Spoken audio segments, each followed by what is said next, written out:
بسم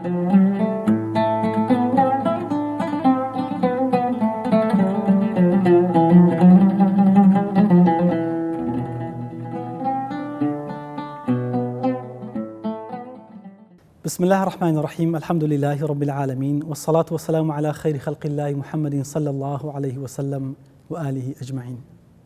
سلام و رحمات و بركات و مهرباني خداتان لبي عزيزان لهر جگاكن لو پڕی خۆشحاڵێن کە خوای گەورە دەرفەت و تەمەن و ماوەیدان لاڵ قشری بەرنامەی بەفەڕ بە خزمەتی ئەوەی بەڕز و خۆشەویست گەشتینەوە. دەخوازین کە خوای گەورە ساڵی ڕابردوو هەموو ساڵانی تەمەنمان خوای گەورە لە گوناحەکانمان خۆش بێ، ساڵی داهات و توولی تەمەنمان پڕکە لە خێر و ڕەحمەت و بەرەکەت و میهرەبانی و ئاشتی و ئارامی و هەرزانی و فەڕەحی. خوای گەورە بیکات بۆی کە ئەو ساڵەی کە دەڕۆینە ناوی خوای گەورە هەرزانی و تەبایی و ئەمن و ئاسایشمان لە ناونا بەرقەرارکە. خۆشەویستان، خوای گەورە سبحانه وتعالى لە قورآنی پیرۆزەکەی خۆیان لە سوورەی پیرۆزی العەسرا فەرمێ: أعوذ بالله من الشيطان الرجيم والعصر إن الإنسان لفي خسر إلا الذين آمنوا وعملوا الصالحات وتواصوا بالحق وتواصوا بالصبر.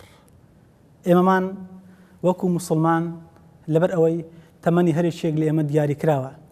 چەندە پێویستە ئێمە ئەهەمیەتی کات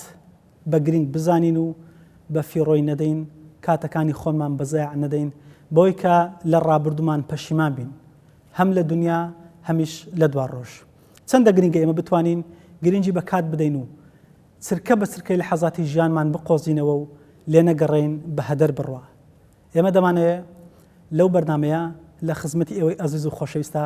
باسی ئەهەمیەت و گرنگی کات بکەین لە ڕۆژگارێکی وەکو ئەمڕۆ بە تایبەتی وەکو ئێمەمان وەکو مسلمان چۆن بتوانین گرنگی بە کات بدەین، کاتەکانمان بقۆزینەوە بۆ ئەوەی بتوانین ئەو هەلانەی کە دێتە پێشمان هەم زەخیرەیەک بۆ دوا ڕۆژیش هەمیش لە دنیادا بتوانین ئاسوودەی و کامرانی بەهۆی ئەوەی کە چی کردەوەی چاک و باشە لە ژانی و ڕۆژانەی خۆمانە و ئەدای بکەین و ئەنجامی بدەین، بۆی هەمیش خوددا لە خۆمان ڕازیکەین و هەمیش خەڵکانیش بتوانین بە شێوەیەک تەعامل و گفتار و کرداریان لەگەڵ بکەین، ڕۆژانە ڕەزامەندی خوای گەورەی لەسەر بەدەستبێنین. بۆم باس و بابەتە لە خزمەتی ڕێزدار جەنابی دکتۆر ئیدریس سورچی پێشنێژ و تارخوێنی مزگەوتی باغی بەهەشدا دەبین. سەرەتا بەناوی خۆمان و بەناوی ئێوەی ئەزیز و خۆشەویستیشەوە بە خێراتێکی زۆر گەرمی دەکەین و مامۆستا سەلامی خوات لەسەر بێ و زۆر بەخێر بێ. حەزێت دەین مامۆستا داوای لێبوردن نەکەین، خۆشحاڵم ئینشاءڵڵا بۆی بتوانین ئەو ماوەی لە ژێر دەستمانە گرنگی کات باز بکەین. مامۆستا سەرەتا دەمێت پرسیاری ئەوە بکەم کە ئەهەمیەت و گرنگی کات لە قورئانی پیرۆزە خوای گەورە چۆن باسی کردو، پێغەمبەری پێشەوا صلی الله عليه وسلم چەندە گرنگی پێدا و لە فەرمایشتەکان هەم لە قەولی هەم لە فعلی هەم لە تەقریریکەوە باس کراوە. بسم الله الرحمن الرحيم. الحمد لله والصلاة والسلام على رسول الله وعلى آله وصحبه أجمعين. رب اشرح لي صدري ويسر لي أمري واحلل عقدة من لساني يفقه قولي. سپاس بۆ جەنابتان، سپاس بۆ دەرفەتە. ئینشاءڵڵا لە خزمەتەوە بابەتەی دەبین کە بابەتێکی زۆر هەستیار و گرنگە، بابەتی کات. لە کاتێکدا باسی کاتەکەین کە ساڵێک لە تەمەنمان دەڕوا، هەنگاوێن بۆ ساڵێکی نوێ، ومێ دەکەین پەندمان وەرگربی لە ساڵی ڕابردوو، خۆمان ئامادە بکەین بۆ ساڵی داهاتوو بۆی زیاتر کار و کردەوەی باشی تێدا ئەنجام بدەین. دیارە کات لە ئیسلامدا تایبەت لە قورئان و فەرموودەدا زۆر گرنگی پێدراوە. حتا خوای گەورە لە قورئاندا سوورەتێکی بەناوی عەسر کردووە، والعەسر واتە کات یان نوێژی عەسر، یان خوای گەورە سوێندی خواردووە بە سەردەمی پێغەمبەر صلی الله علیه وسلم، وخوای گەورە سوێند بە تەمەنی پێغەمبەر ئەخوا صلی الله علیه وسلم لەبەرەوەی چونکە تەمەنێکی پڕشنگداری هەبووە، تەمەنێکی پڕبەرەکەتی هەبووە، لێ دەفەرمێ لەعەمڕوکە ئینەهم لەفی سەکرەتیهم یعمەهون. خوای گەورە سوێند ئەخوا بە شەو واللەیل، بە ڕۆژ والنەهار، بەخۆر وەشەمس، وهروە بە مانگ دەخوا والقەمەر، بە چێشتان دەخوا والضوحا. خوای گەورە سوێند بە زەمەن دەخوا، نیشانەوە دیارە زەمەن لای خوای گەورە زۆر شەرەفی هەیە، پێویستە ئێمەش قەدری بگرین. ابن کەثیرە فەرمێ ڕەحمەتی خوای لەسەر بی، خوای گەورە سوێند بە زەمان دەخوا، معنەوە نێت تۆ سوێندی پێ بخۆ، بەڵام ئەوەی کە خوا بۆی هەیە سوێندی پێ بخوا، مەخلوق بۆی نییە، سندی پێ بخوا و پێغەمبەر صلی الله عليه وسلم نهی لەوەی کردووە کە ئینسان گوێن بە زەمان بدە لا تەسب الدهر فأنا الدهر ئەفەرمێ ئێوە بۆتان نییە گوێن بدەنە بە زەمان بدەن بە کات بدەن زۆر جاری وایە دەڵێ خەڵک گوێن بە کاتەدا دەڵێ ئەو ساڵە ساڵێکی خراپە عیب لە زمانی خۆمان دەگرین گوێنی پێ دەدەین ئیمامی شافعیش دەفەرمێ عیب زەمانەنا والعیب فینا وما لزماننا عیب سوانا زەمان هەر ئەو زەمانەیە کە پێغەمبەر صلی الله علیه وسلم تێدا ژیا وەکو زەمن بەرەکەتەکە بەهۆی کردەوەی باش و عەمەلی صالح و باشە گۆڕانکاری بەسەر دێ عیب لە ئێمەیە عیب لە زەمن نییە پێغەمبەر صلی الله عليه وسلم لەبارەی زەمەندا یعنی باسیەوە دەکە کە گرنگە ئێمە بتوانین ئەو زەمەنەی خۆمان بقۆزینەوە زەرری تێدا نەکەین بۆیە دەفەرمێ نعمتان مغبون فيهما كثير من الناس الصحة والفراغ دو نعمتنا يعني بزانا کات نیعمەتێکی هەرە گەورەی خوایە کە بە مرۆڤەکانی بەخشیوە دوو نیعمەتەنە زۆربەی خەڵک تێدا زەرەرمەندە یەکەم لەش ساغی کە ئینسان ئەو نیعمەتەی ناقۆزیتەوە هەتا لەش ساغا کاری باش ناکە کە خۆش دەکەوی ناتوانانی جێبەجێکە دووەم کات ئەو فەراغی کە هەیتی ئەو کاتەی کە خوای گەورە پێی داوە لە باشەی بەکارنایەنی ئەو دوایە کە مەشغوڵ دەبی سەرقاڵ دەبی نازانی چۆن ئەو کاتەی خۆی تعویز کاتەوە ئەمە لە قورئانیشدا لە ڕۆژی قیامەت کە هیچ بەهانەیەکمان نامینی لەو کاتدا خوای گەورە بە خەڵکەکەی ئەفەرموویە من تەمەنم پێ نەدان بەشی ئەوەی کە بیرکەنەوە ئەوەلەم نعەمرکم ما يتذكر فيه من تذكر تەمەنی ئەوەم پێ نەدان کە تێدا بیرکەنەوە وجاءكم النذير لەگەڵ ئەوەش کە نەذیرش هاتووە ڕەسوولتان بۆ هاتووە قورئانتان بۆ هاتووە ئەوجا بچێژن فذوقوا فما للظالمين من نصير بچێژن تازە تەواو چونکە لە کاتی سەرەمەر خەڵک داوای گەڕانەوەی کاتەکە بگەڕێتەوە سە دنیا ئەمە گرنگی کاتە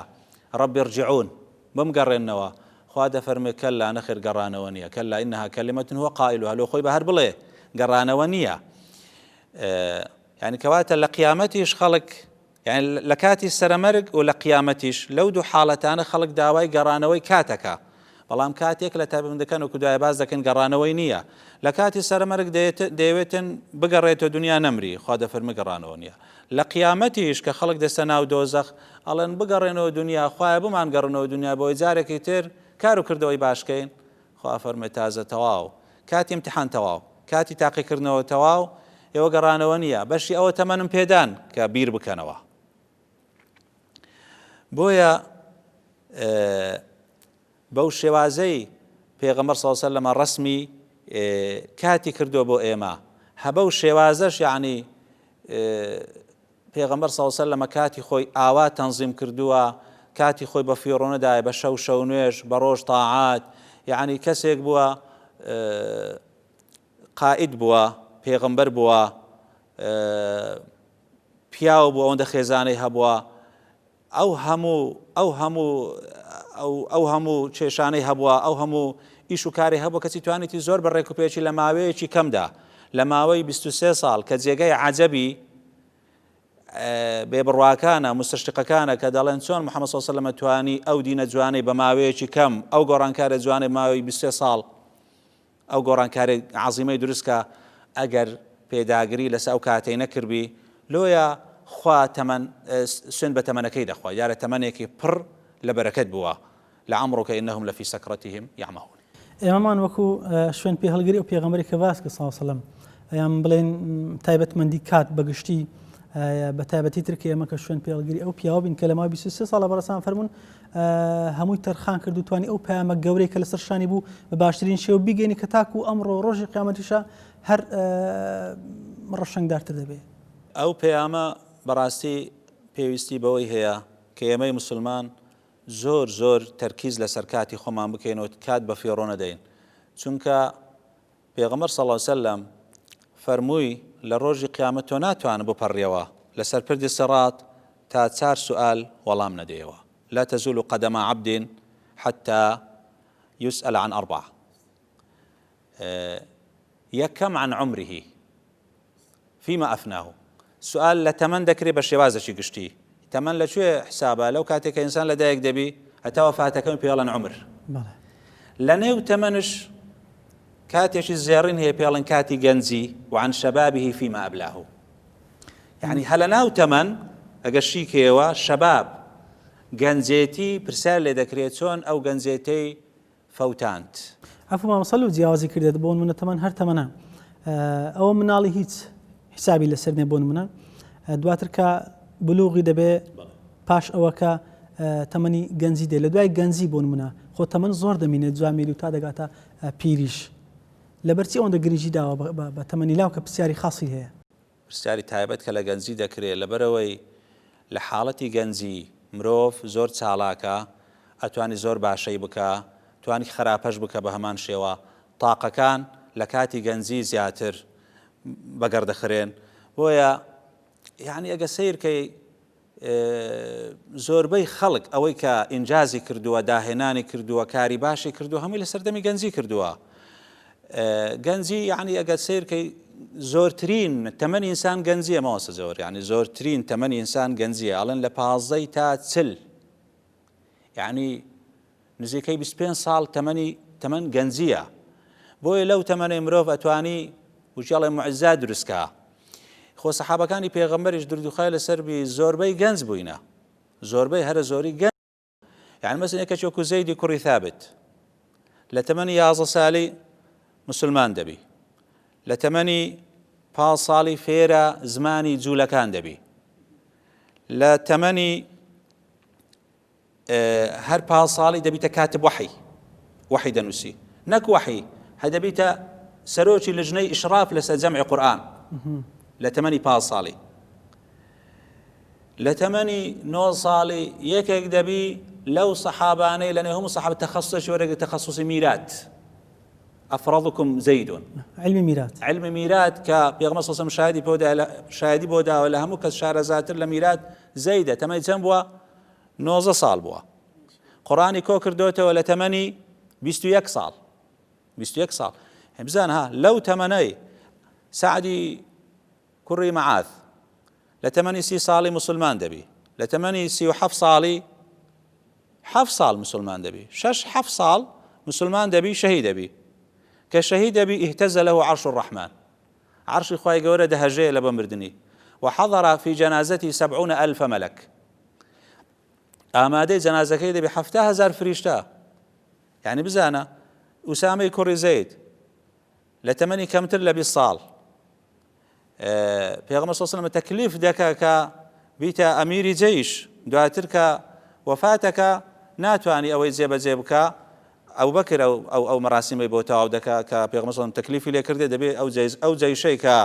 كسي أسامة زۆر گچ کەتر بووە لە ئەبوو بەکر و لە عومەر و لەوانە پێغەمبەر صلی الله علیه و سلم ئاوا بایەخی بە گەنج داوە گەنج ئەوەیە شاب نشأ في عبادة الله تعالى یەکێکە لەو حەف گروپانەی لە ڕۆژی قیامەت لە بن سێبەری عەرشی خوای گەورە کۆ دەکرێنەوە لەو ڕۆژێکەی سێبەرێک لە سێبەری ئەو نەبی کەواتە ئەتوو لە حاڵەتی گەنجی کە بتوانە کۆنتڕۆلی ئارەزوەکانی خۆت بکە کە ئینسان لە هەڕەتی ئەوەیە کە ئارەزوەکانی بەهێزن بتوانی خۆی کۆنتڕۆل بکە خوای گەورە ئەو ثەوابەی پێ دەکە بریتیە لەوەی کە لەژێر سێبەری خۆی عەرشی خۆی حەشری بکە کە لەو ڕۆژە هیچ سێبەرێک نییە لە سێبەری عەرشی ئەو نەبی تایبەتمەندەکانی کات مامۆستا تایبەتمەندەکانی کات دیارە کات بە بەهاترین شتە لە حەیاتی مرۆڤ گوتراوە الوەقت كالسيف إن لم تقطعه يقطعك يعني كات وەکو شمشێر ئەگەر نەیبڕی دەتبڕی کات چاوەڕێی تو ناکە لەسەت ناوەستی خۆی دەڕوە وەکو ئەحمەد شەوقی دەڵێ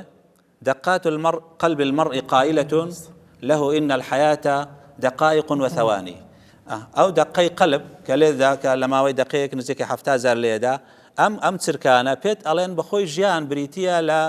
لا دقة ولا لحظة تركا بۆیە گرنگترین شت لە حەیات بریتیە لە کات یەک لە تایبەتمەندەکانی دیکەی بریتیە هەموو کەس یەکسانە لە کات هەمومان 24 ساعتمان لەبەردەستە یعنی ئێمن 24 تو 24 بەڵام بۆ من ئینجازەکەم تۆ ناکەیان تۆ دەکەی من ناکەم ئینجاز کەواتە خەلەکە لە خودی کەسەکانە لە کاتەکەی نییە زۆر کەسێ دەڵێ کات بەشم ناکە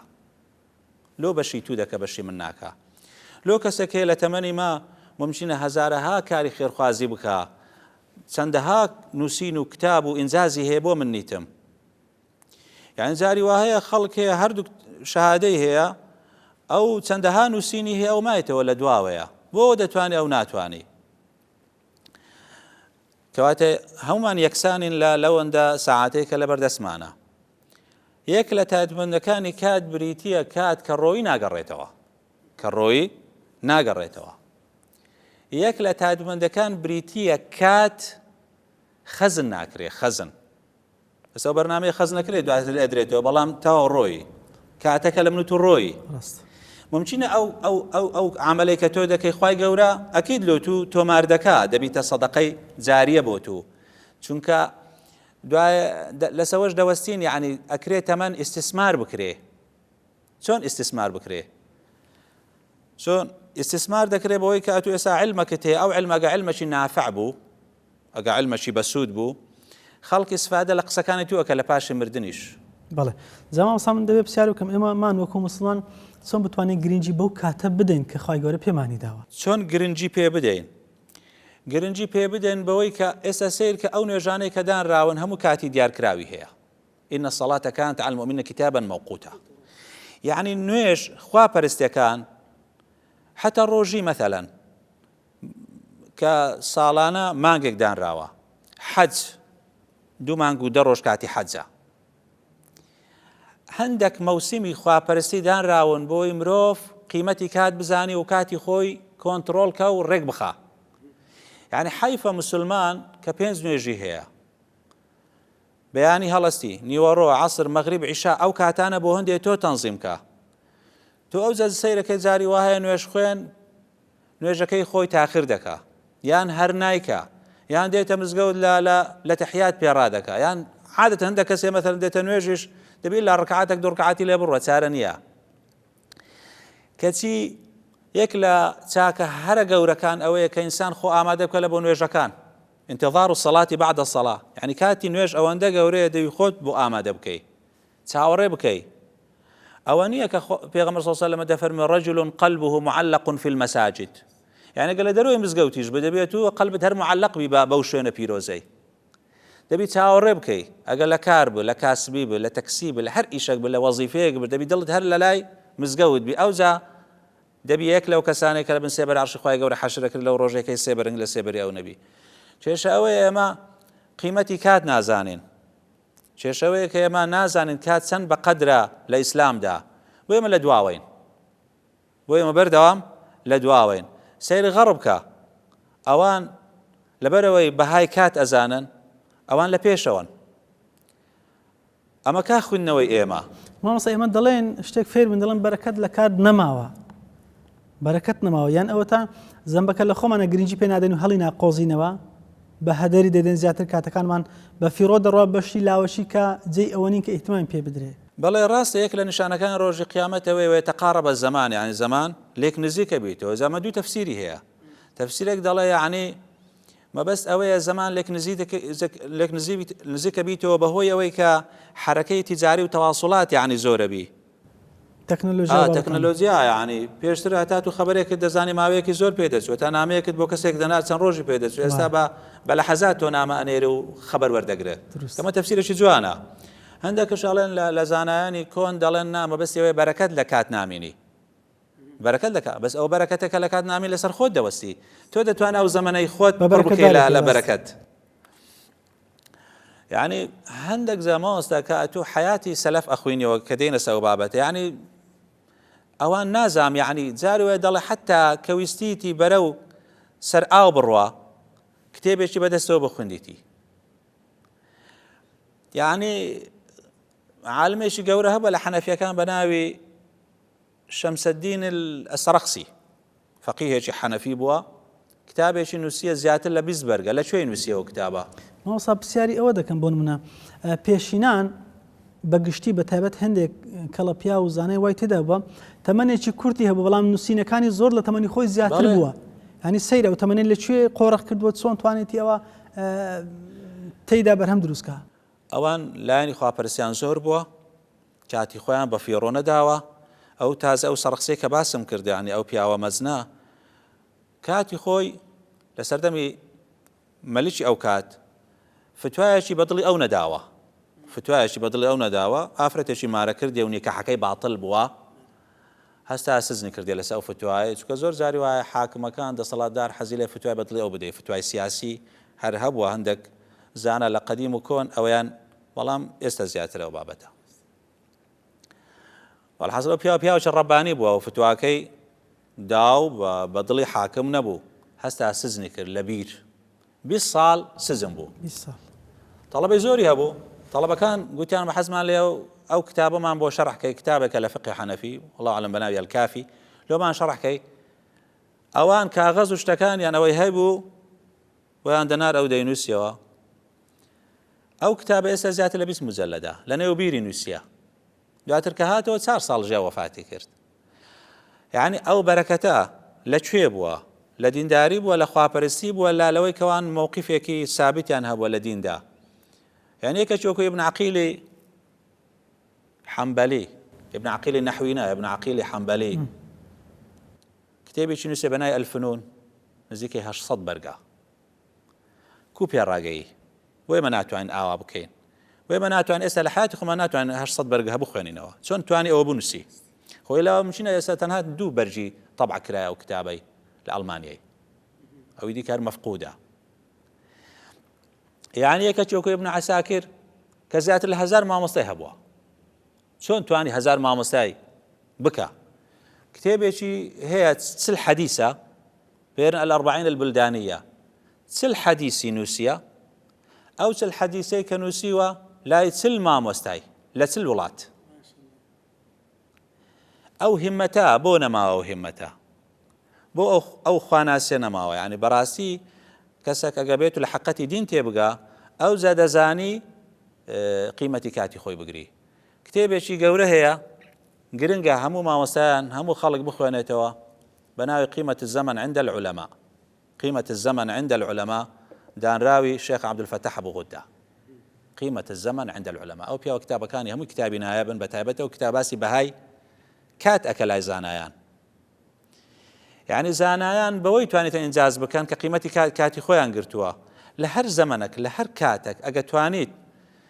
قيمتي كاتي خود بقرأ دەتوانە ئینجاز بکەی داهێنان بکەی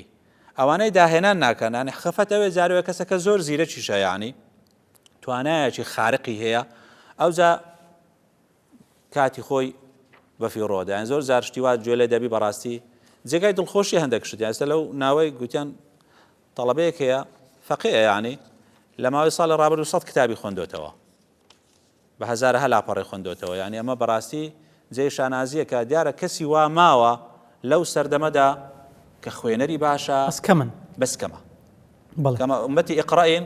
کەسی نەخوێندەوارین باش مامۆستا هۆکاران چینیان بڵێن چۆن بتوانین کاتەکانمان بقۆزینەوە تا بە هەدەریان نەدەین لە چیسمان نەڕۆن بتوانین مەسەلەن باشترین کردەوەی تێ ئەنجام دەین و هەروەها ینی بەروبوومێکی چاچی هەبێ ئەتوانین لە چەند خاڵێک باسەوە بکەین یەکەم محاسبەی نەفسی خۆمان بکەین حاسبوا أنفسكم قبل أن تحاسبوا كاتو لدنيا دا هاتي هل ناوسكي داكي خوتي خواي قورة أزلي بوتو بريتوا أزل برايتوا زاو أزل شيء منازان إن داخو آية كما زورا بغنزينية قبل والله من غنزم جاري مايتم يعني بيستو در بردا محاسبي نفسي خود بكي بو كردوي باشناكي كاتو محاسبي نفسي خود كيرد أو زا ناتاري قيمتي كاتي خود بزانه كقيمتي كات الزاني أو كات بركة داربي دو همتي برزت هبي همتي برز بخود بيكم نبي سيري قيمتي كات بك لاي زانايان كأوان سنديان أنا أو نموناني كباس كراو ديانها صدا وهزارها نموني لو شيوي هي بخوينوا داخو علماء شون قدري كاتي خويان قرتوا بۆی ئەو بیتە هۆکارێک دافعك پاڵنەرێک بۆیە توش قیمەتی کاتی خۆت بزانە خاڵێکی تر ئەوەیە پێویستە تۆ ڕەفاقەتی ماوەستە ڕەفاقەتی ئەو زۆرە کەسانە بکەی کە پارێزگاری لە کاتیان دەکەن کێشە ئەوەیە جاری وایە تۆ زۆر حەزەکەی شت بکەی بەڵام ڕەفیقی وات هەیە کە ئەسڵن ئەو حساب بۆ کات ناکە بەس عال لەلا دادەنیشی بەسعا لە لا دادەنیشی ئەتوش ڕەفیقی ئەو کەسەی کەواتە تۆش وەکو بڵێ حەشر لەگەڵ ئەو کەسەیە وەکو یعنی کەسێکی سەرکەوتو نابێت لە ژیان لە ڕووی کاتەوە زەرمەند دەبێ یەکێک لەو کەسانەی کە دەبیە مەغبوون وەکو پێغەمبەر صلی الله علیه وسلم فەرمووی. خاڵێکی تر ماوەسە جاری وا هەیە ئێمە لە بە هەندێک کاتی خۆمان ناتوانین بقۆزینەوە یعنی تەنەوع نییە لە کار و کردەوە باشەکانمان تەنەوع معنای چییە؟ معنی ئەتوو بەس مەگرە یعنی ئیلا برێ من ئیلا قورئان دەخوێنم ئیلا کاری باش دەکەم ئیلا ئەوە ئەگەر ئەتوو کار و کردەوەکانت جۆرا و جۆر بن تووشی مەلەل نابە تووشی سەرێشە نابە تووشی ناڕەحەتی نابە وەڵام من قورئانش دەخوێنم وەڵا زیکرش دەکەم وەڵا سەفەریش دەکەم وەڵا زیارەتی نخۆشیش دەکەم یعنی حتا پێغەمبەر صلی الله عليه وسلم جارێک فەرمووی لە بۆ سەحابەکان فەرمووی من أصبح منكم اليوم صائما فەرمووی چی ئەوڕۆ لەنگۆ بە ڕۆژیە قال أبو بكر أنا يا رسول الله ئەمن ئەی پێغەمبەری خوا فەرمووی من أطعم منكم اليوم مسكينا فەرمووی چی ئەوڕۆ خوارد داوەتە فەقیرێک هەژارە گوتی والله أنا يا رسول الله فەرمووی من عاد منكم مريضا چی ئەوڕۆ سەردانی نەخۆشەشی کردی و گوتی والله من يا رسول الله فەرمووی من تبع منكم جنازة چی ئەوڕۆ بە دوای جەنازەیەک ڕۆژ لەسەر قەبران گوتی والله أنا يا رسول الله فەرمووی ما اجتمعنا في امرئ إلا دخل الجنة ما شاء الله فەرمووی ئەوانە ئەگەر کۆبوونەوە لە هەر کەسێک ئللا داخلی بەهەشتە بی کەواتە ها ئەو بەکر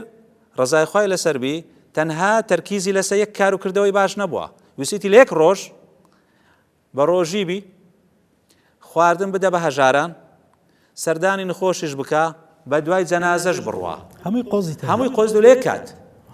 ئەمە جاری وایە دەڵێن دێ ڕۆنا پاشی مانگەش کە سەردانێک دەکەم پاشی ئەوەی دەکەم تەسویف شتێکی زۆر غەڵەتە لە ژیاندا تەسویف خۆی گەورەترین بکوژی کات بریتە لە تەسویف معنی سوف ئەفعل لەمەودا ئەو کارەی دەکەم هەمزە ناڵێن کاری ئەمڕۆ مەخە بەیانی چونکە بۆ بەیانی دەبیتە دوو کار ئەو دەبیتە سێ کار ئەوە زیاد دەبی کەواتە ئیشەکان هەموو کەڵەکە دەبن لەسەرت ئیشەکان ناڕۆن والسابقون السابقون أولئك المقربون سبقيت يعني لو حديثي أبو بكر كتازە خوێنمانەوە أو عيني أو قسەی جەنابەت بیری خستینەوە فاستبقوا الخيرات والسابقون السابقون پێشبڕچی بکەی لۆ لە ئیسلامدا تەنافس چۆن دەکرێت کە قیمەتی کاتی خۆت نەزانە منافەسە چۆن دەکرێت يعني ئێستا تەڵەبەکە بیەوە مەسەلەن منافەسە لەگە تەڵەبەیەکی تر بکە خێرخوازێک لەگە خێرخوازێک بکە لەسەر خەیرات بەس دەکرێەوە بەکات دەبی هەر کەسەی قیمەتی کاتی خۆی بزانێ نابیە ئەمجار بێت تەڵەبە دەرێ وەڵا 15 ساعت دەخوێنم ڕۆژانە هەیە 10 ساعت دەخوێنم ئەکەی دەوەی 15 دەخوێنم چینە بتوانی لە پێش بڕچەکەی سەرکەوتوو بیتن ئەو هۆکارۆشتانەتین کەوا دەکەن کاتەکانمان بە فیڕۆ بڕوان لە چیسمان بڕۆن لە دواشە لەسەری پەشمان بینەوە کە پشمان بنۆش دادنان لە بەڕسان گوتنی کات کەڕۆی ئیدی گەڕانەوەی لەبۆ نییە ئەتوانی هەمووی لێ خاڵکۆ بکەوە کە بریتە لە فەوزای تەنزیم نەکردنی کات هەر هەمووی ئەگەر تو کات ڕێک نەخست معنەوە کاتەکەت بە خۆت هەمووی بە فیڕۆچی مەسەڵەن خواردنەکەی جاری وای کابرا ساعتێک 2 ساعت بەس خەرجی خواردنێ دەبی نووسن يعني پێم سیر بە قسەی ئیبن جەوزیم سیر کرد ئیبن جەوزی کە یەکێکە لە عولەمای گەورە ئیبن جەوزی ئەوەندە نووسینی کردووە ئەڵێن ئەو قەڵەمەی کە پێی نووسیە ئەوەندە قەڵەمی بەکارهێنا قەمیشی ئەوای قەدیم کە بە قەمیشان دەنووسی ئەی فەرموو قەمیشەکەی من ئاگری پێ بکەنەوە کەوچی مردم ئاوەکەم بۆ گەرم بکەن بەو ئاوام بشۆن ئەوەندە نووسینی کردووە فعلا ئەوەندەی نووسی دواتر وەسەتەکەی جێبەجێکرا ابن جوزي أفرمي دري رأيت عموم الخلائق زۆربەی خەڵکم بینیوە چاوەڕێی زستانێک ئەڵێ شەوی درێژم نازام کاتی خۆم چۆن بە فیڕۆ بدەم زۆربەی خەڵک چاوەڕێی ئەوەی دەکە بە ڕۆژ کە درێژ دەبی ئەو جەلۆ خۆی ڕابێری بە کەیف خۆی یعنی لەو سەردەمەوە ئەو خەڵکە هەر هەبووە دەبی ئەوڕۆ چۆن بی کە ئەوڕۆ مەثەلەن ئەو شتانەی کە کات دەکوژن گەلە زۆرترن لە پێشتر موبایل ئەنتەرنێت سۆشیال میدیا هاوڕێ ئەو هەموو تەواصولەی کە ئێستا هەیە ئەوانە هەمووی هۆکارن بۆی کات ئەو کاتە جوانەمان لە قیس بڕوە کە ئەو کاتە ڕۆی تو ناتوانێت هیچ بکەی ناتوانێت ئینجاز بکەی. ئەو تەسویفەی کە باسمان کرد، یعنی تەسویف بەیانی وا دەکەم حتى لە تۆبەکردنیش، یعنی ئەو کەسانە بە هیلاک چوینە هەلەکە المتەسەویفۆن، بەیانی تۆبە دەکەم زارێ گەنجم. خڕبوونەوەی زۆر ئیش لەسەرێک وە دەکەات و ئەسڵەن ئەو کاتەیت و لەدەست بچی. ئیوا هەیە زۆر یعنی بێ بەرنامەیە لە ئیش و کار. جاری وایە مەوەستا خەڵکش یعنی مساعد نییە، ینی خەڵکش هاوکار نییە، خەڵک تەلەفۆن دەکا یان زاری وێگە جوابی نەدێەوە لۆ میێوانداری، لۆ کار، لۆ ئیش. یعنی ئەوە نەبوویتە کللتور لایمە ئەگەر داوای ئیزنی کرد، داوای ئیشێکی کرد بۆی جێبەجێ نەکەی، جاری وایە تووڕە دەبی یاخود ناتوانە ڕەدیکەیەوە. یعنی جاری وایە تو بەرنامەیەکت بۆ خۆت داناوە کە مەسەڵەن ئێستا ئەمەوە شۆ بەرنامەمان هەیە، بەسەن جاری ئیشەکە دێتە پێش، ئەو ئیشە دەبیتە هۆکارێک بۆی ئەو بەرنامەیە نەکرێ. ئەوانە جارو حتا مچنە پێشی بڵێ کاکە ئیشم هەیە، کارم هەیە، مچنە عوزرەکەی تو قبول نەکە، بڵێ ئەوە میێوان ناحەوێنیتەوە یان کەسێکی ئیجتیماعی نیە، کەسێکی ئاوا ئەو حسابی تۆ ناکە، حسابی تۆ ناکە، کەوەکو ئەو خاوەن بەرنامەنی. بەڵام خۆت ئەتوو یعنی دەبی حاسم بە، یعنی نابی زۆر حسابات بکەی وەکو وەڵێ لا تەسمعوا لكلام الناس، نابی زۆر گوێ بگرێت لەو قسەی خەڵک، بتەوێت کات منەظەم بی. دەبێ دەری ئەو کەسە زۆر فاشل لە ژیان هەرچی هات داوایشی لێ کرد بەڵێ لە خزمەت داما. دەبێت لە ژیاندا بکەی کللتور نەخێر ناتوانم بۆ، ینی ئەگەر وانەکەی ینی بەڕاستی تۆ ناتوان کاتی خۆ تەنزیم بکەی. باسی ئامێری زیرەک و تەکنەلۆژیات کردەوە مەسان لە ڕۆژگارێکی وەکو ئەمڕۆیە زۆر بەکار دێنرێ بۆ نمونەوانەی کە بەکاری دێنن ئەو بەرنامزانەی کەوا هەن لە مۆبایل و لە ئینتەرنێتە، چۆن بتوانن ینی هەر بەکاری دێنین بەڵام تێیدا زەرەرمەند نەبن، هەم زیانی خۆیان زەرەر و زیان لە دەوروبەریش نەبێ. ئێستا بابەتی پەروەردە زۆر قورس بووە، یعنی تۆ لە ماڵەوە هەتا بتوانە تەنزیمی ماڵ منداڵت بکەی زۆر ئەرکەکان قورس بووە. ئەو مۆبایلەی کە پێیتی، ئەو ئایپاتەی کە پێیتی، ئەو ئەنتەرنێتی کە بەکاردێنی، ینی جاروێ خاستن ئەنتەرنێت جاروێ فریە لە ماڵەوە بەبێەوە هیچ پاسپۆر و پاسوەرد و ئەو شتانە لەسەر بیتن، ئەو مناڵە دەکاتەوە هەرێکە لە قورفەی خۆیەتی کەم بەڕاستی کاریسەیە. ینی ئەوە نەک مناڵ جاروێ گەورە تووشی ئەو حاڵەتانە دەبی، تووشی شتی خراپ دەبی کە سیر دەکا. بۆیە گرنگە زۆر بە حکمەتەوە داکوباب تەعامل لەگەڵ منداڵی بکە، کاتەکەی بۆ ڕێک بخە. بابەتوو لە ڕۆژێ سعاتێک 2 سعات بۆ هەیە مۆبایلەکە لە لابی، سعاتێک 2 سعات بۆ هەیە سەیری تەلەڤیزیۆنکەی، یاخۆد دەبی وا بکەی ئەو مناڵە قیمەتی کاتی خۆی بزانێت، کاتی نوێژە بڕۆ نوێژەکەت بکە، بەخۆی نازانی دەبێت تدریبی کەی هەتا بتوانی قیمەتی ئەو کاتێ بزانێت. تەوسش بکرێت کە چ بەکاربێنی بۆ و نەسیحەت بکرێ بابە ئەوە ئاگادار بە هەشتی خراپ هێشتی باش هەیە، یعنی ئەمە وەکو چەکێکی دووسەرەیە، باشەیە خراپەی هەیە، ئەو ئەساسەن ئەو تەکنەلۆجیا بۆ نەفع دروست کراوە، بەڵام بەداخەوە ئێمە تەنها لایەنی سەلبیەکە و خراپەکەی وەردەگرین. ینی بەڕاستی نازام، یعنی حتا خوێندن، علم، ئەو وەسائل و ئامرازە پەیوەندیانەی کە ئێستا هەن بوویتە هۆکارێک بۆی کە تەواوی ژیانمان تەحتیم بی، بڕوخێ، علم، زانست، زانیاری، خواپەرستی هیچی نەمینی. یعنی حتا مەثەن باش کابرا قوتابیە تا 2 شەو 3 شەو هە خەریکی ئەو وەسائلانەیە بەیانی لە قوتابخانە، لە کۆلیژ، لە زانکۆ مێشتی چ وەردەگری، خەوی دێ یان ئاگەی لە خۆن یان ئاگەی لە دەرسەکەی نییە، جاری وایە لە ناو دەرس هەر خەریکی ئەو ئامرازانەیە. یعنی بۆیە بەڕاستی ئێمە نەمانتوانیە ئەو ئامرازانە بە شێوازێکی تەندروست بەکار بینێن. چۆن بتوانین مامۆستا بۆ منما پلانمان هەیە بێ بۆی کاتەکانی خۆمان تەنزیم بکەین لێمان بە فیڕۆ نەڕوا، ئەنە بەرنامە ڕێژیمان هەبێ یاخود هەر بە عەفۆیی بڕۆینە دوێ. ئەوە ممکنە زۆر سەخت بی بۆمە، بەڵام زانایانی کە ئیش دەکەن لەو بارەی، یعنی کۆمەڵە پلانێکیان داناوە لەو بارەی. یەکەم دەڵێن دەبێت و پلانێکی دیارکراوت هەبی. مەسەڵەن پلانێکم هەیە ئەو کتابەی دەخوێنمەوە لە ماوەی هەفتەیەک. زە پلانەکە درێژخایەن بیان کورتخایەن؟ پلان هەیە درێژخایەنە، هەیە کورتخایەنە. پاشان ئەو کاروکردەوە هەندێک کاروکردەوەی ڕۆتینی هەیە ڕۆژانە دەبێت و حسابی بۆ بکەی کە ماوەی زۆر نەچێشی ماوەسە، ینی هێنز بوو باسمان کرد جاری وایە ئیشێک کاتێک کەمی دەوێت و زیاد لە حەدی خۆی بەکاری بینی. خەو یعنی خەوە تو ممکنە پێویستی بە 6 سعات بی بۆ 10 سعات دەخەوە، پاشان گرنگە تۆ ساڵنامەیەکرد لە لابیتن لەسەر ئەو ساڵنامەیە بڕۆی وە گرنگە هەتا ئیشەک تەواو نەکە نەچێ سەکارێکی تر لۆی ئالۆز نەبی ئەو ئیشەی تەواو کەوزە بڕۆستی ئەگە هەمووت بێکەوە دەست پێ کرد کەواتە لاخیریەک ئیش تەواو نابێ لەو ئیشانە ئەوە دەبێ فەوزەوی ئەو کات بەنیوەسەری دەمێنێتەوە لەسەر تەواو نابی زۆر جاری وایە کابرا دە کتابان بەیەکەوە دینتە گۆڕە دەڵ ئەو کتابش دەخوێنەوەش دەخوێن لاخیری هیچ پێ تەواو نابی کتابێک هەڵگرە بۆ خوێنەوە لە ماوەیەکی دیارکراودا ئەو زەبڕۆسە کتابێکی تر ئەو کارەی ئەو شوێنەی کە ئیشی تێدەکەی شوێنێکی مڕەتەبی زۆر ئەوە نەبی پاک و خاوێن بی مڕەتەب بیتن ئەو شوێنەی کە کاری خۆ تێدەکەی یان خوێندنەوەی هەر کارێکە دەکەی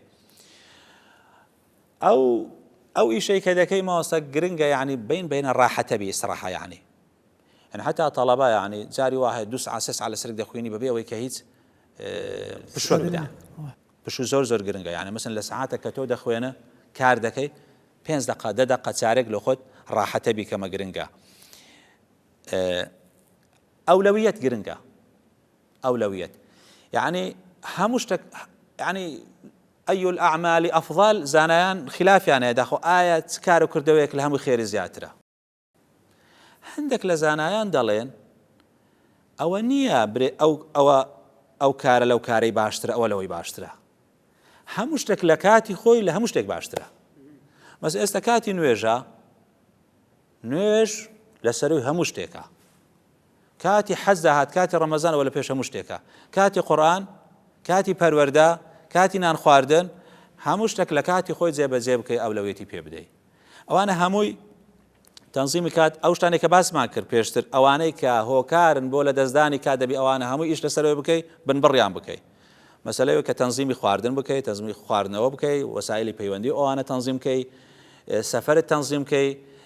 دەبی واز لە هەندێک برادەرە بینی کە ئەسڵ حسابی کات ناکەن ئەوانە ئەگەر هەمووت کرد ڕەفاقەتی پیاوی باش بکەی کە تەجربە و ئەزمموی لێ وەرگرێ ئەوانە هەموو دەبنە هۆکارێک بۆی بتوانن کاتی خۆت ڕێکخەی ئەمن دەمەوێ کە مردم دوای ئەوەی کە زیندوو کرامەوە توڵی تەمەنم هەمووی عیبادەت و پەرستش بێ لە کاتێکا بۆن منە دەخەوم دوور لە ڕووی زەنەبتی بینەنە سەر ئاومان پێویستە و کاتێک زۆر دەخانی بۆن منەمی کۆکەیەوە یان بازار و هەر شێشتر کە دەیکێ لە ژیاندا چۆن بتوانم هەموو کردەوەکانم هەموو کردار و گفتارەکانم خوای گەورە بە عیبادەت لەمە بنووسێ جوانە پرسیارێکی زۆر لە جێە پیاوە کاتە خزمەت پێغەمبەر صلی الله عليه وسلم فەرمووی إن شرائع الإسلام قد كثرت علي فأخبرني بعمل أتشبث به شريعت قال زورة فلو يعني فروعي أو شريعتي قال زورة زور زارو خلق ذلك الشرع والله قلب زحمته لقو بوبي قال زورة من ناتو أنا دستي بيو بقرم أو بياور جار أو نظريه هبوا كهات لا بيغمر صلى الله عليه وسلم تشرع قال زورة فراوانا تنها يكشتم بيبلا يا محمد صلى الله عليه وسلم كدستي بيو بقرم فرمي لا يزال لسانك رطبا من ذكر الله تعالى بردوام زمانت باراوبي بذكر خواي گەورە جاخۆتو ناکرێ 24 ساعت هەر لە مزگەوت بە ئەوە مەطلوب نییە لە مسلمان دەبێت تەوازن و هاوسەنجی هەبی لە حیاتی خۆی بتوانی کەسابەت بکە عیبادەت بکە پەروەردەی منداڵ بکە وەزیفەی خۆی جێبەجێ بکە نیەت النية تجعل العادة عبادة وەکو یاسایەک نیەت زۆر جاری وایەشتا عادەتیەکانش ئەکاتە پەرستش ئەکاتە عیبادەت خواردن بخۆی بە نیەتی بەهێزبوون لەسەر کەسابەت ئەو خواردنە دەبیتە عیبادەت ئەگە خۆی لە خۆیدا خواردن مباحە خێری پێوە نییە بە نیەتی ئەوەی بخۆی کە هێز و توانات هەبی بۆ کەسابەت بۆ نوێژ بۆ خواپەرستی ئەمە دەبیتە عیبادەت کەواتە هەندێک مباحات هەیە دەبیتە مستەحەبات بەهۆی نیەت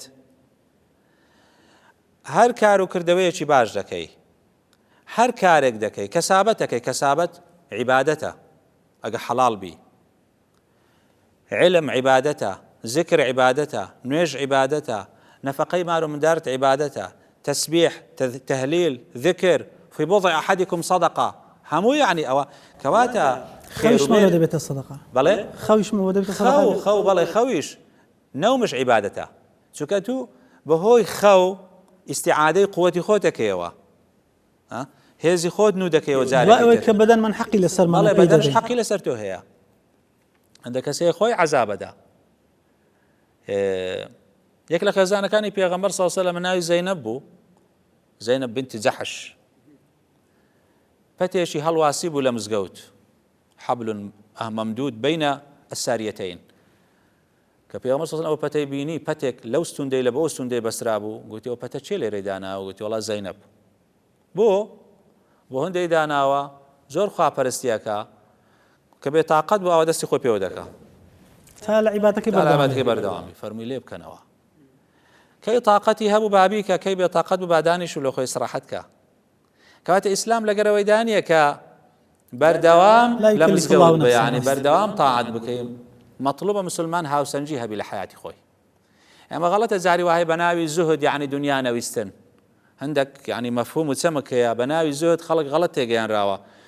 دنیا نەویست یعنی تو واز لە دنیای بین و دنیا نعم المال الصالح للرجل الصالح باشترین عمل كسابتي أطيب العمل چییە كسب الرجل بيده کە ئینسان بەدەستی خۆی کەسابەت بکە ئەوە باشترین و پاکترین کار و کردەوەیە قورآن پێتەڵێ کە نوێژی جمعە هات فەسعوا إلى ذكر الله بەڵام فإذا قضت الصلاة فانتشروا في الأرض کە نوێژ تەوا بوو بڵاوی پێ بکەن و لە خۆتان بڵاو بنەوە چ بکەن دواتر وابتغوا من فضل الله حەج کە مەراسمێکی گەورەیە کە هەموو مسلمان تەمەناکەن بچنە حەج لە حەج تیجارەت زۆر ئاساییە ليشهدوا منافع لهم منافع دنيا وقيامتي مبستا ليس عليكم جناح أن تبتغوا فضلا من ربكم هیچ گوناحتان پێ ناگۆ لە سیاقی باسی حەجە الحج أشهر معلومات دوای دەفەرمێتێ ليس عليكم جناح أن تبتغوا فضلا من ربكم گوناحتان پێ ناگە حتى لە مەوسیمی حەجش ئەگە بێت و بازرگانی بکەن مامۆستا بەڕێزەبەری باسەکەمان باسی کاتە دەبێ ڕێزەکەی بگرین لەبەری 45 دقەمان هەیەی کاتەکەی تەواو بێ بەڵام بەرەو کۆتایی دڕۆین حەزەکەم پرسیاری ئەو بکەم بۆ نمونە ئەوە ساڵێک لە تەمەنمان دەڕوا بۆ نمونە ئاوڕەچی لێ دەدەینەوە تەماشا دەکەین هەڵە و گوناح و تاوان و مەعسیەتمان زۆر تێدا کردووە تێدا پەشیمانین چۆن بتوانین ئەو هەڵە و تاوانە لەسەر خۆمان لادەین لەسەر چاکەکانمان بەردەوام بین و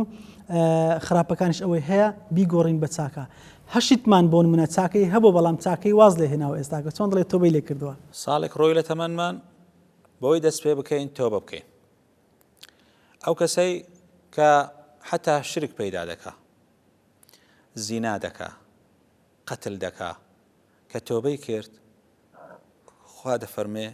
فەئولایکە یوبەدل الله سەیئاتیهم حەسەنات یعنی خراپەکانش هەمووی دەگۆڕی بە چاکە کەمن لا ذنب له التائب من الذنب كمن لا ذنب له ئەوەی کە تۆبە دەکە لە گوناح وەکو ئەوەیە كيز جناح لسرنيا الإسلام يهدم ما قبله ويجب ما قبله إسلامتي حرسي لبيشي هي هموي لناو دبا قبيت إنسان توبة بكا يعني توبة زور قرنقا همو كات إنسان بيوستي بتوبة هي خاصة كاتو دسي صالك إنوي هنقاوني بو صالك إنوي مراجعيك آورك بدي ولا صالي الرابردو بزانة تكردو لهلا أكيد جان مان برا لهلا بيوستي بمحاسبة هي كمحاسبة خوش أكي دواتر پێویستە بگەڕێەوە تۆبە بکەی عیبرەت وەرگر لە ڕابردوو هەنگاو بنێ بۆ داهاتوو لاپەڕێکی نوێ سپی هەڵدێەوە پڕکەی لە کار و کردەوەی باش بەو شێوازەی مرۆڤ دەتوانی هەنگاو بنێ بۆ ئاخرەتی خۆی و بگاتە حوسنی خاتیمە چکە زۆر گرنگە ئینەمە الأعمال بالخواتیم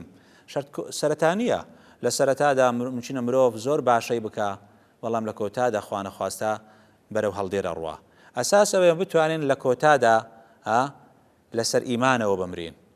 لەسەر ئیسلامەوە بمرین لەسەر کەلیمەی لا إله إلا الله بمرین چونکە کەسێک لەسەر ئەو کەلیمەیە بمری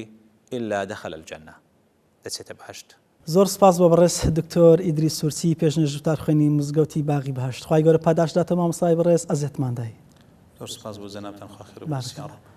بەڵای بینەرانی بەڕێز و خۆشەویست ئێرە لەگەڵتان بووین بۆ پێشکەشکردنی ئەڵقەی ئەمجارەی بەرنامەی بەفار خوای گەورە لە فەڕ و بەرەکەتی خۆی بێبەشمان نەکا لە گوناحانی ساڵانی ڕابردومان خۆش بێت و توڵی تەمەنمان پڕکا لە خێر و خۆشی و ڕەحمەت و بەرەکەت و میهرەبانی خۆی خوای گەورە عاقبەتمان بە خێر بچێڕێ سپاسی بینەریتان دەکەین کە تا ئێستا بە دیار بەردەمەکەمانەوە دانیشتون تاکو دیدار ئەسپاردەی خوداتان دەکەم والسلام عەلەیکم وەڕەحمەت الله وبەرەکەت